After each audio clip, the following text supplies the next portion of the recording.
Hello, Soul Tribe. I'm KamalaDevi, and today is Transgender Visibility Day. So I'm celebrating that by making a brief video about the significance of that, as well as the importance of using pronouns. And I wanted to give a brief update about my own gender journey and anything else that arises in my hermaphroditic heart. So Transgender Visibility Day is significant for so many reasons, and I will acknowledge that 2021, this year, is the first time that a president, US president, has actually acknowledged it publicly, and so that's special. Thank you, Biden. And it is also significant because we need more visibility, more acceptance, more resources.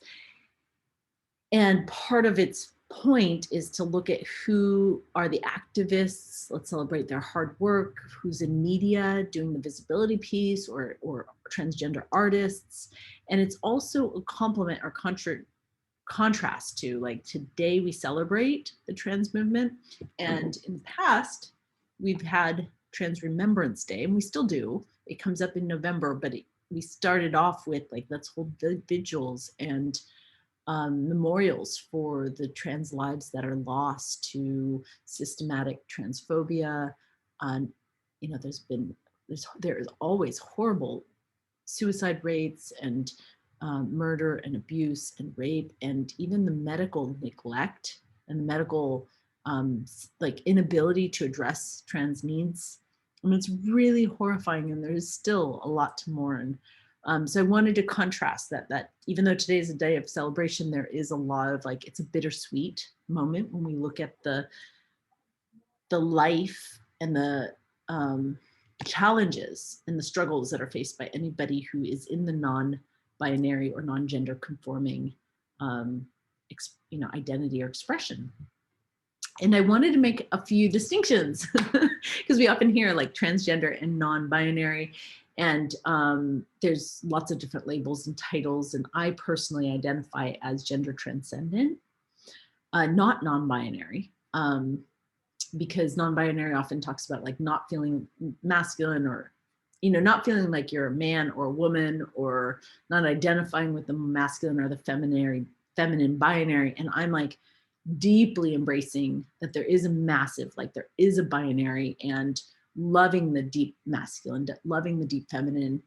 And the transcendent part is that although this body, my body, happens to be, you know, female form and often expresses itself in really female ways, the essence of who I am is very powerfully hermaphroditic. So I have a strong sense of you know, this masculine energy, and it comes through in my life's work. It comes through in my relationships, as well as just the the way that I understand reality. And so there's, you know, often a disconnect between how I am at the soul level and how I am in the body, and that disconnect can be really painful. It sometimes looks like dysphoria, or just like a fracture. And fortunately, I have a lot of love and support and understanding, so that I don't feel really dysphoric. But I did have a number of gender counseling sessions, and am seeing the Transgender Health Center, which is prescribing testosterone for me to get more congruent at the not just psycho-spiritual levels, but also physical levels, that I'm more congruent with how I see myself and how I'm expressed in this body.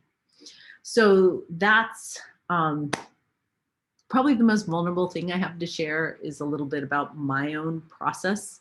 And I want to say, as a sex educator and role model, of 2 decades, like, even though I'm very well experienced and established in poly and kinky and kink and tantra and BDSM, the whole gender transcendence has been, for me, a very emergent process, and I'm very much in the uncertainty and the newness of it, and so I'm not an authority, and it's hard for me sometimes to share, what's happening, because I have a bunch of question marks and I don't have a lot of answers, and to come on camera and say, like, WTF, this is where I am today, and it's shifting for me.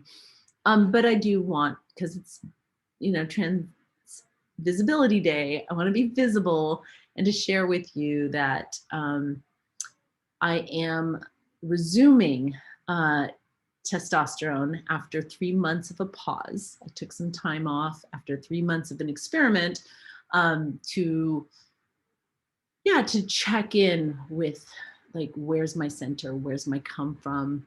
A lot of the changes that I was noticing were euphoric and very aligned, very powerful medicine for me, expressing who I am. But then physically, where I was like getting hair on my knuckles, and like my brother-in-law was teasing me about being a werewolf, and like I wasn't sure. I was like, am I ready for the onset of late, like, puberty stage? Testosterone has certain irreparable or irreversible changes in the body, and I needed to do a little bit more, like, inquiry around how to use that medicine in a way that expresses who I am and continues the open question, as opposed to, going through this irreversible transition and not really knowing. And so I'm just really staying in tune with, who am I? How do I be that in the world? That's my journey. And with that journey, I want to say thank you, to those of you who are using my pronouns, they, them. It is such a gift. Like, when I hear it, people who know and love me are supporting me in that. And I wanted to, just speak to the importance of that. A lot of people like myself whose identity doesn't necessarily match the body, like, it feels very honoring when pronouns are either gender neutral or transcendent, or allow, or as long as the pronouns, like, kind of match the sense of self, it feels congruent. And when they don't, and when someone feels misgendered, it can be very painful, very, like, uncomfortable in the ear. So the invitation, if you know and love me and want to use they, them in reference to me, it's usually when I'm not around, because that's how we talk about someone in the third person. Please do. And correct others if they don't know, just update them.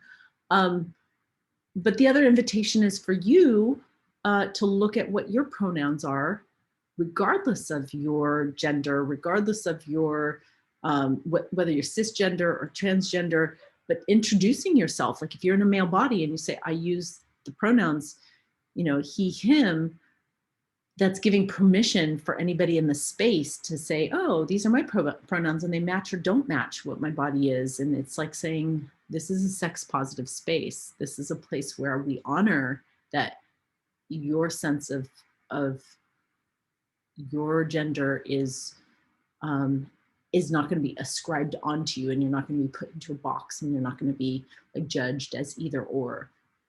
And so that is a big part of like, what it means to be sex positive, and to be to celebrate the visibility of trans. Because a lot of times you could be in a space and you could say, I don't see that anyone's trans, so I'm not going to mention my pronouns, and then it kind of creates invisibility. There's an erasure that happens. Whereas if you bring it up, whether or not there's people who are trans in the room, they then have permission, and it also honors in that conversation that there's that potential and possibility for people to have the experience of their genders not matching their bodies.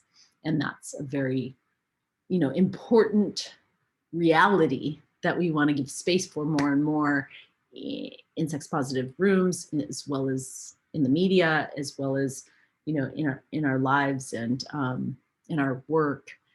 And so thank you, today for listening and participating in this. If you have questions, I'd love to engage, and most importantly, I'd love to stay in touch about this. So I'll put a link here for my newsletter or free videos so I can stay in touch as I continue on this journey. I want to take you with me. All right, blessings.